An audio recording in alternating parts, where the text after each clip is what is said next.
이게 지수와 연결이 되기 때문에 그런 거예요. 이런 거는 사실 경쟁률이 세지 않으니까 예전 10월에 발행했음에도 불구하고 상위 2위에 노출이 되잖아요.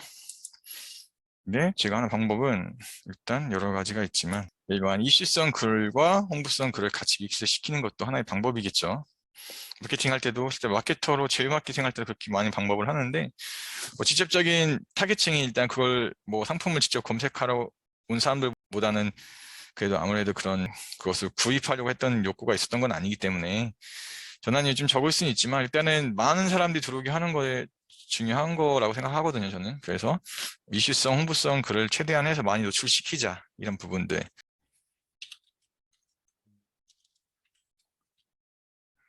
사랑의 콜센터 옛날에 했던 거 해볼게요. 사랑의 콜센터 임명님, 원래는 임명님만 해도 어느 정도 노출됐는데 지금 뭐 이렇게까지 해야 되긴 하네요. 이렇게 하면 1위에 일단 노출이 된단 말이에요. 제가 이렇게 해서 1위에 노출을 시켰고 모바일 영역도 마찬가지예요. 이렇게 해서 내용을 쭉 썼죠. 쭉 쓰고 관련해서 이제 임명님 노래하고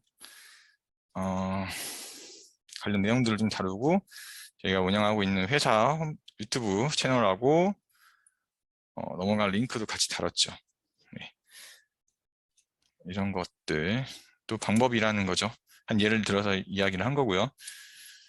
뷰 영역 안에 한번 넘어가지 않게 여기 접기 전에 더보기를 하기 전에 뜰 수 있게 모바일 영역에 특히 모바일 더 많이 사람들이 조회를 하니까 그게 관건이죠. 그렇게 하는 부분들 그걸 하기 위해 블로그 지수를 높여야 한다. 처음부터 욕심을 부려서 제품 홍보하고 막 급한 마음에 하고 싶다 하면은 사실 블로그를 하면은 안 되죠. 그렇다면은 블로그는 서브로 갖고 가고 다른 걸 중심으로 하고 이거는 병행한다라고 하면서 다른 방법을 좀 강구해야겠죠. 일단 일반 문자수는 하나 지표에 불과하나 기초적으로 진단하는데 참고하기에 좋다. 방금 얘기했던 거에 포함되고요. 제가 일단 방금 말한 것처럼 여러 가지 얘기를 했지만 회사 블로그, 즉 상업적 블로그 활용하는 방법에 대해서 1, 2로 나눠서 얘기를 간단하게 해볼게요. 예전에 이제 제가 회사에 블로그를 운영하기 전에 제휴 마케팅이나 TV 생성용 블로그를 운영했는데 그것도 비슷한 경우죠. 우선 블로그 지수부터 높이자. 이건 생각 차이가 있어요. 저희 생각이 이렇다는 거고 이거 말고 바로바로 상위 노출 시켜서 할 수 있는 분들도 있죠. 훨씬 더 고수분들 하는 방법이 노하우가 있으실 텐데 그게 아닌 이상은 중수 정도까지라고 한다면은 지수부터 일단 높이자. 블로그 적절한 타이밍. 지수 높이는 건 그렇게 어렵진 않아요. 우리가 많이 알고 있는 그거예요. 글 발행하는 점수 다를 거고 분명히 이웃 추가, 뭐 서로 이웃, 그다음에 공감, 체류 시간 이런 부분들 모든 게 종합적인겠죠. 페널티를 최대한 덜 먹고 최대한 블로그를 플러스 점수를 높여줄 수 있는 방법을 해서 블로그 지수를 높이는 거 게임 캐릭터를 높이듯이 그렇게 해서 내 블로그의 레벨을 높인 상태에서 홍보성 글을 쓰는 게 좋다. 그 타이밍이 언제 하느냐가 이제 관건인데 이 부분은 각 개별적으로 각각 판단해야 하면 될 것 같아요. 욕심은 금지. 바로 수익을 내고 싶다면 블로그가 아닌 차라리 게릴라 마케팅. 게릴라 마케팅은 물론 아이디 개설해서 어느 정도 활성화 시킬 때는 좀 시간이 걸리지만 그래도 이거보다 빠르겠죠. 게릴라 마케팅이라든지 뭐 지식인 이런 거를 해야겠죠. 지식인도 등급이 있긴 하지만 그래서 더 빠른 건 사실 유료 광고를 통해서 뭐 인스타, 페이스북 아니면 뭐 여러 가지 많죠. 네이버, 파워링크, 코아 콘텐츠, 뭐 카카오 모먼트 이 방법들을 다 활용해서 돈을 투입하는 게 제일 빠르죠. 여유가 있다면 아니면 급하다면 차라리 돈을 빨리 투여해서 해라. 다시 리스크는 크다.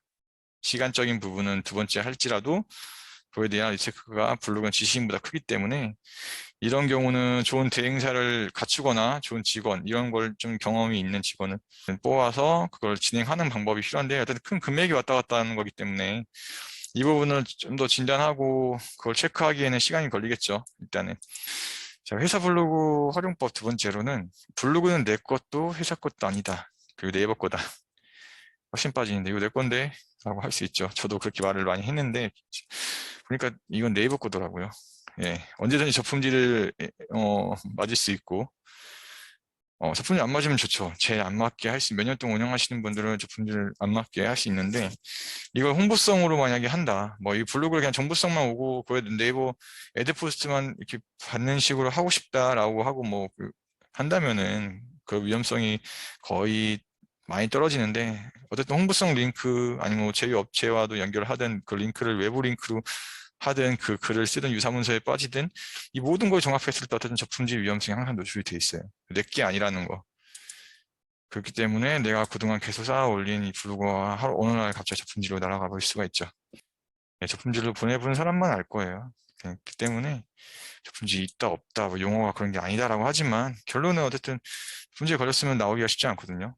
물론 제가 최근에 하나 얻은 방법, 알아낸 방법이 있긴 해요. 그 부분은 좀 더 다음에 한번 제가 일부적인 부분은 공개를 할게요. 그거는 마케팅을 직접 사업화로 진행하시거나 이런 부분 또 겹치는 부분도 있을 거예요. 그러니까 그 부분의 노하우일 수도 있고 하니까 이 부분은 제가 일부 정도는 공개해도 될 것 같아요. 저도 100%는 아니거든요. 사실 이제 제가 위에서 말한 블로그 중에 하나가 저품질이었다고 저는 생각을 해요. 뭐 신면 상태일 수도 있지만 100%는 아니지만 일단 그 신면 상태든 저품질이든 이 상태에서 나왔어요. 방법이 이렇게 해서 나왔구나라는 생각을 제가 지금 거의 한 70%?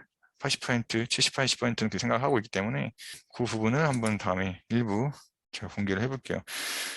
자, 네이버와 일단 윈윈할 수 있는 부분, 고객과 윈윈한 마인드. 이거는 윈윈 마인드는 사실 모든 게 기본이죠. 사업한다고 생각한다면은 누구를 이용해 먹겠다, 이런 뭐 남을 이렇게 해서 빨리 눈앞에 그 이익만을 위해서 이렇게 한다면은 같이 망하는 길이죠. 이거는 사실. 그리고 본인이 제일 많이 망하는 길이고, 일단 고객과 윈윈한다. 이게 마케팅의 기본이기도 하고, 저도 마케팅에 대해서는 뭐 아주 오랫동안 공부하거나 경험이 있는 건 아니지만, 기본적으로 해보니까 이렇더라고요. 그러니까 마케팅을 할 때, 어떤 사업을 할 때도 마찬가지겠지만, 고객과 윈윈하고 네이버 윈윈한다. 이렇게 하면은 오랫동안 지속될 수 있다. 저품질의 부분에서.